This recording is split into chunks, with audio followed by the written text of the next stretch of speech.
what makes a happy marriage and how do you manage who compromise on what? But no, what I was gonna say is on a real note, and I Yeah. think you and I both agree on this, is like communication is the key. Yeah. We have toxic tendencies still, we're just girls. Yeah. And a lot of times I realized in marriage, I used to like think that Naveen would know what I want and need in a place, which he Yeah. should know, by the way, but he In doesn't. case your man isn't a mind reader, Yeah. it can be helpful to just talk to them about like how certain things made you feel. And 100%, 90% of the arguments you get into with the significant other is just miscommunication, where something he said made you feel insecure or it made you feel unloved. And then you said something back that made your partner feel insecure, unloved, disrespected, maybe, or emasculated. And I thing also adds think just like the intention behind what they said, because sometimes it's easy to villainize your partner and be like, yes. oh, and you came after me and you did this. But then I'm like, wait, my partner loves me. It obviously didn't come from a place to hurt me. And I need to like step back and recognize that.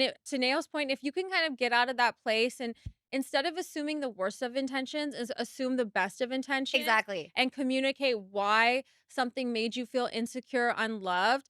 And if your partner is receptive to that, amazing. That's something you guys can definitely work on. And like having done couples therapy with my partner, I cannot recommend it more because I think around the 2-year mark, the relationships can get hard because that's when, like, your fundamental The honeymoon problems. phase kind Yeah, of it's goes like the away. honeymoon and like your fundamental problems arise. And I think this is like when most people can kind of give up on each other. But the thing is, if this is your person and you give up, you're going to have the same issues in every relationship moving forward. So it's okay. Like, if you need to put in that work and effort to finish. And I will say, I think a lot of guys can get scared of that or shy away from that. And I like really encourage our male listeners, which is probably 1%, 1%.